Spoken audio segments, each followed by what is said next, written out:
menyampaikan ya, untuk sesi malam ini ya. Nah, langsung saja, kesempatan selanjutnya di sini sudah bersiap Pak Wahyudi Rahmat. Selamat malam, Pak. Selamat malam Pak Licina. Halo? Ya, selamat malam Pak Licina. Oke. Bagaimana Bapak? Apakah sudah siap untuk sesi selanjutnya? Siap Pak. Ya, sambil menunggu saya mau menyapa dulu Bapak Kepala BGP NTT, Bapak Wirwan, selamat malam.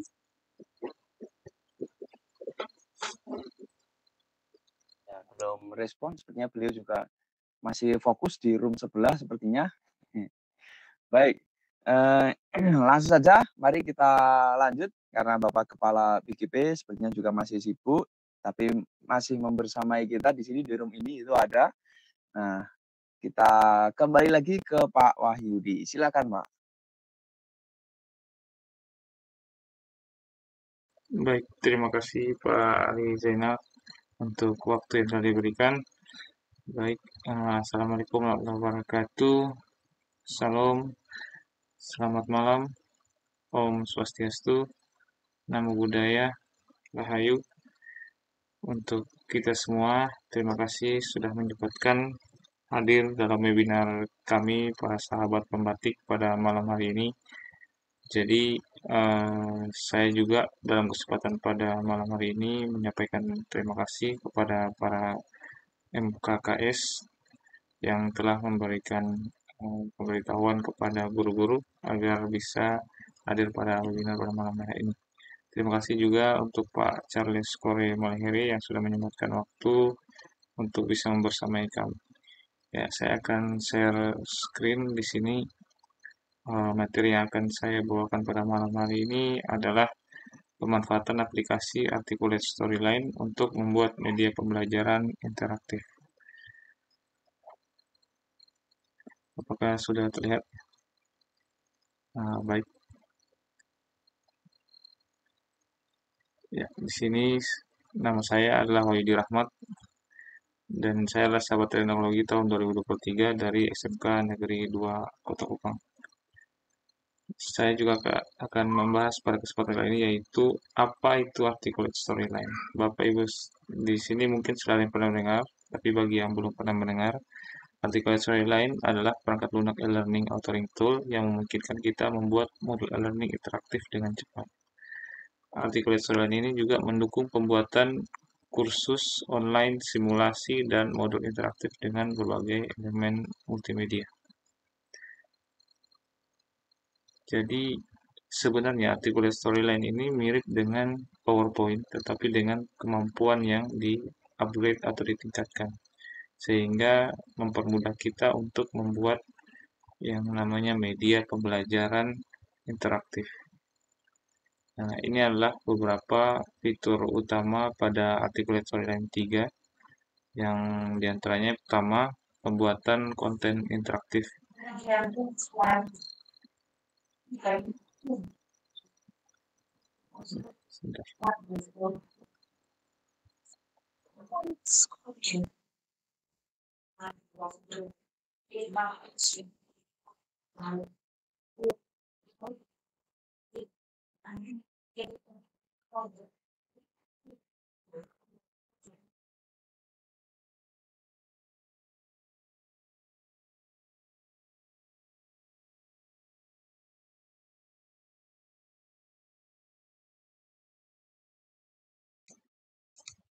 Ya.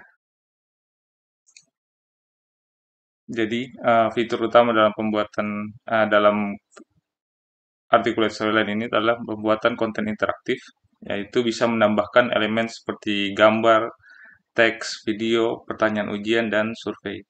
Jadi macam-macam kita bisa tambahkan sehingga bisa menjadi interaktif slide yang kita buat di Articulate Storyline. Terus yang kedua, kompatibilitas tinggi dan responsif. Jadi konten yang dibuat menggunakan Articulate Storyline ini dapat diakses dari berbagai jenis perangkat, mau itu di laptop, mau itu di komputer, tablet, atau ini handphone. Itu dia akan secara otomatis menyesuaikan bentuk gadget atau perangkat yang kita gunakan. Terus yang ketiga, integrasi. Jadi ada satu fitur yang bagus di artikel storyline yang sangat powerful yang bisa kita gunakan untuk mengintegrasikan berbagai macam LMS seperti Canva, Quizzes, Genie, lalu Wordwall dan berbagai macamnya itu menggunakan fitur web object. Dan masih banyak lagi, tapi ini tiga fitur utama yang sekarang akan saya perlihatkan dan saya bahas. Nah, selanjutnya ini saya akan memperlihatkan contoh pembuatan media pembelajaran interaktif menggunakan aplikasi Articulate Storyline. Jadi, pada pembatik level 3 kemarin, untuk bisa lulus ke pembatik level 4, kami dapat tugas, yaitu membuat media pembelajaran. Ada 4 tipe. Yang pertama itu audio, media pembelajaran audio. Yang kedua video. Yang ketiga game edukasi. Terus yang keempat itu MPI atau media pembelajaran interaktif. Nah, yang saya buat adalah media pembelajaran interaktif yang dimana saya gunakan aplikasi yang bernama Articulate Storyline. Nah, aplikasi Articulate Storyline itu bentuknya seperti ini. Jadi, dia punya satu fitur yang namanya Story View. Itu memperlihatkan bagaimana antar slide itu saling terhubung. Jadi seperti ini contoh yang sudah saya buat. Jadi slide yang paling pertama itu saya taruh bumper video pembatik. Slide yang kedua saya letakkan dashboard atau ini halaman utama ya untuk bisa mengakses semua fitur-fitur yang lain. Lalu materinya saya urutkan seperti ini karena semuanya terhubung ke dashboard dan ada kolom referensi. Kalau misalnya kita ingin mengedit, itu tinggal klik saja. Misalnya kita ingin ini akan mengedit dashboard, itu kita double klik dashboard seperti ini. Nah, akan muncul tampilan seperti ini. Jadi, ini sebenarnya mirip dengan PowerPoint. Jadi kita bisa edit kata kata per kata atau hurufnya itu bisa kita edit saja atau gambar. Nah, gambarnya juga kita bisa tinggal geser-geser. Kalau misalnya kita mau geser kemana atau kita mau masukkan gambar itu bisa melalui fitur-fitur yang ada di sini. Nah, tadi yang saya bilang ini ada namanya web object yang bisa mengintegrasikan berbagai macam LMS ke dalam slide kita. Nah, contohnya seperti ini. Saya kembali ke story view. Nah, ini. Jadi untuk materi, untuk ini fitur materi itu saya hubungkan dengan quizzes. Lalu untuk slide uh, tugas kelompok ini saya hubungkan dengan Google Form. Selanjutnya untuk asesmen kognitif itu saya hubungkan juga dengan quizzes dan yang game edukasi ini saya hubungkan dengan Wordwall. Terakhir ini profil ini saya hubungkan dengan gambar yang saya sudah ekspor dari Canva. Sebenarnya bisa juga saya tampilkan Canva di sini tapi terlalu banyak interaksi. Jadi saya hanya ekspor lalu saya tempelkan gambar seperti ini. Tapi selain itu saya juga bisa tambahkan sosial media saya yang nanti kalau diklik bisa langsung terhubung ke sosial media saya. Nah, perbedaan dari uh, artikel storyline ini dengan PowerPoint itu pada saat kita publish itu kita bisa pilih bentuknya seperti apa. Apakah mau menjadi Word, mau menjadi LMS, articulate online atau web. Tapi di sini saya akan contohkan uh, ekspor menjadi web ya. Karena dengan mengekspor menjadi web ini akan mudah kita integrasikan dengan blog kita. Karena nanti kan setelah saya buat ini, saya integrasikan dengan blog, jadi anak-anak lebih mudah untuk mengakses dimanapun dan kapanpun selama masih terhubung dengan internet. Nah, di sini saya contohkan, saya publish, kita akan ada proses seperti ini.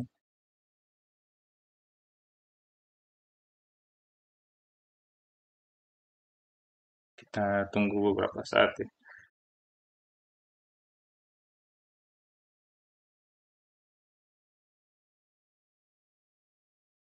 Nah, setelah selesai di-publish, kita bisa open seperti ini.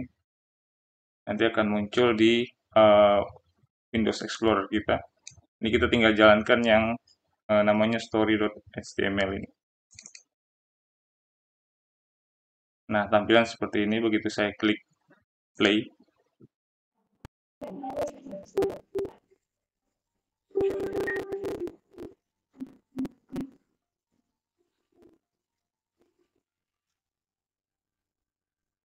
Nah, akan muncul bumper pembatik. Seperti tadi yang terlihat, setelah selesai play bumper pembatik, maka akan muncul halaman dashboard seperti ini.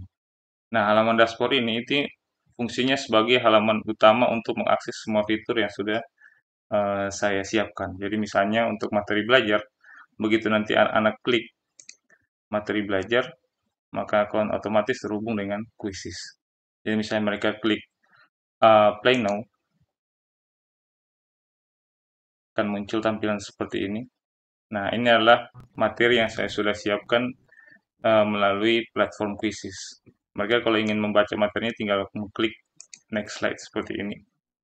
Nah, seperti biasa kalau dalam kurikulum Merdeka kan kita selalu menyelipkan pertanyaan pemantik di awal. Jadi ini misalnya seperti ini, apakah kamu pernah melakukan instalasi atau perbaikan peralatan listrik seperti stop kontak atau saklar di rumah? Mungkin mereka akan menjawab, ya saya pernah, dan seterusnya, lalu mereka submit. Jawaban mereka tentunya akan terdaftar pada database kita di Quizzes. Nah, di sini mereka mulai untuk mempelajari materi yang sudah saya siapkan. Di sini kebetulan materi tentang uh, perencanaan instalasi satu fase. Nah, ini kalau misalnya mereka sudah sampai selesai, itu saya akan arahkan mereka untuk mengakses kembali menu yang ada di sebelah sini. Nah, lalu mereka bisa memilih lanjut untuk mengerjakan tugas kelompok seperti ini. Nah, di tugas kelompok ini begitu mereka klik tombol tugas kelompok, maka akan otomatis terbuka ini Google Form. Nah, di Google Form ini mereka bisa memilih kelas. Kebetulan untuk instalasi tenaga listrik ada 2 rombel yang saya ajarkan. Mereka bisa pilih kelompok yang sudah dibentuk sebelumnya, lalu klik berikut. Nah, di sini ada bagaimana cara mengerjakan tugas yang saya berikan. Jadi ada instruksinya. Nah, mereka setelah selesai kerja, itu mereka bisa kembali lagi ke sini. Oh ya, di sini juga ada tombol ini ya untuk full screen.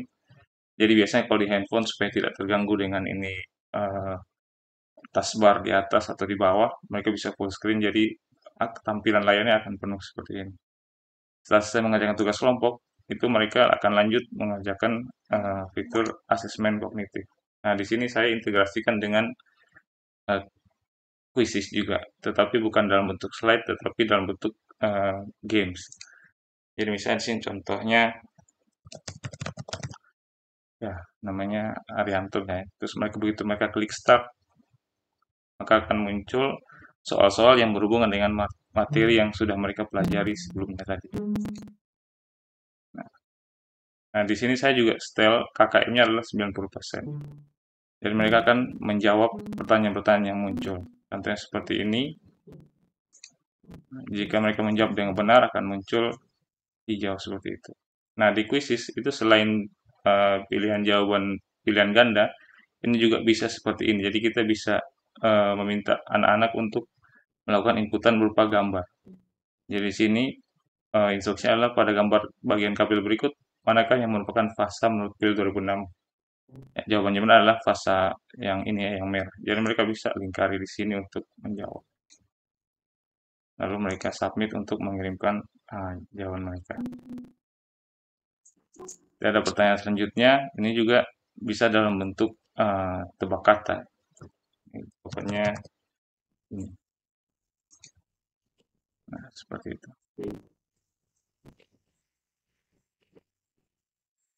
Nah, akan ada tampilan progres KKM-nya mereka sudah berapa persen. Dan ini akan mereka terus kerjakan sampai melewati KKM yang sudah saya berikan. Nah, lalu yang terakhir saya lanjut saja bahas tentang game edukasi. Begitu diklik fitur game edukasi, maka akan muncul tampilan word wall yang sudah embed dengan MPI yang sudah saya buat. Di sini contohnya misalnya mereka menuliskan nama. Kalau misalnya ini ingin ganti nama, mereka bisa klik di sini, lalu ganti nama misalnya seperti tadi. bisa klik start. Nah, jadi ini sebenarnya adalah tampilan virtual ya, yang saya embed atau integrasikan ke MPI yang saya buat. Begitu mereka klik start, nah akan muncul games seperti ini. Nah, bentuknya games, tapi sebenarnya ini adalah cara mereka belajar. Di sini ada muncul soal, jadi mereka baca soal, lalu mereka pilih jawaban yang ada di sini. Mereka bisa pakai mouse untuk ke kiri, ke kanan, ke bawah, atau bisa juga pakai keyboard. Nah, misalnya mereka masuk ke salah satu room ini untuk menjawab. Kalau salah akan muncul seperti ini. Lalu nyawanya akan berkurang dari 4, dari 5 menjadi 4. Nah, sini kita coba cari jawaban yang benar.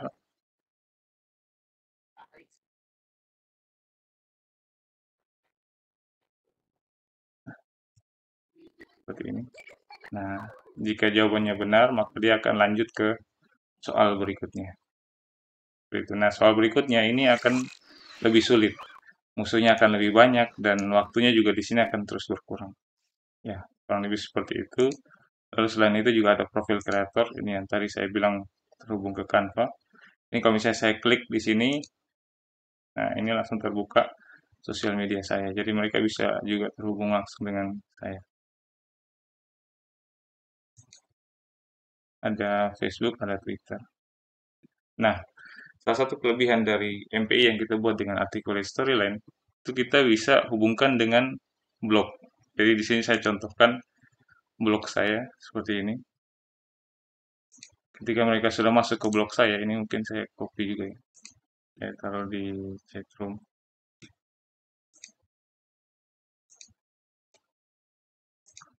Kalau Bapak Ibu guru yang ingin mencoba bisa silakan. Itu mereka bisa klik pada media pembelajaran ini, diklik.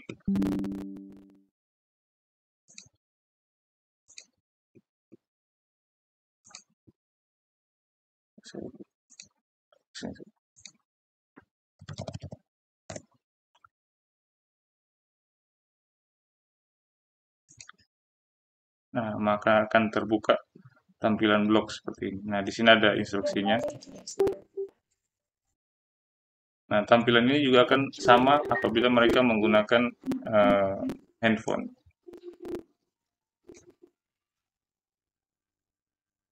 Enaknya kalau sudah kita tampilkan di blog, itu kita bisa kirimkan dalam bentuk tugas dan mereka bisa kerjakan kapan saja di mana saja selama mereka terhubung ke internet. Dan ini tampilannya sama seperti yang sudah saya tampilkan tadi. Tapi ini dia saya integrasikan dengan blog saya. Jadi berbagai macam pembelajaran bisa saya taruh di blog.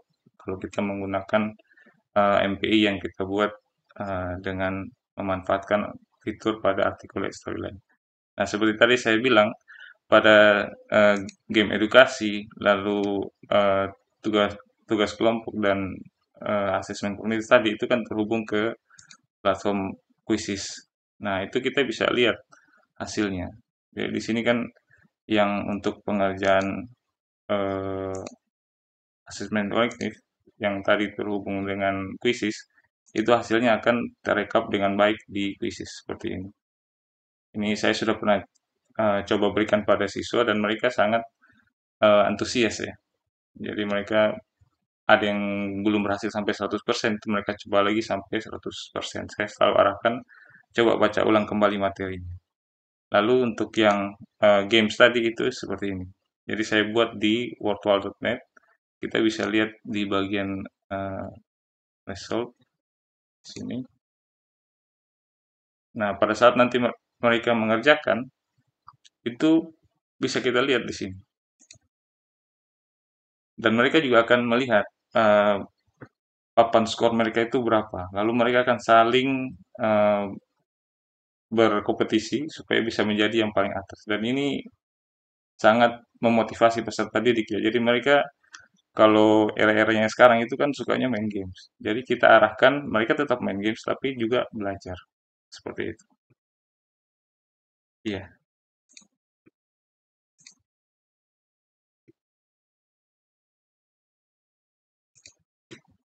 Oke, saya kembali ke materi saya tadi. Contohnya bisa di situ. Dan saya rasa mungkin seperti itu aja dari saya. Sebagai penutup, saya cuma kasih pantun sedikit. Ikan asin rasanya gurih. Cukup sekian dan terima kasih. Saya kembalikan ke moderator. Oke, terima kasih. Luar biasa sekali Pak Wahyudi apa yang disampaikan. Jadi cukup semakin membuat penasaran teman-teman sekalian ini tentunya ya. Jadi semakin membuat Bapak Ibu yang lain yang bergabung di room ini tentu semakin, wah itu aplikasinya apa? Bagaimana cara membuatnya? Dan tantangan-tantangannya seperti apa? Bapak Ibu ditahan dulu ya. Nanti di sesi akhir ada diskusi Bapak Ibu sekalian ya. Dan di sini Bapak Ibu masih ada satu materi ya Bapak Ibu. Bagaimana Bapak Ibu masih semangat? Lanjut.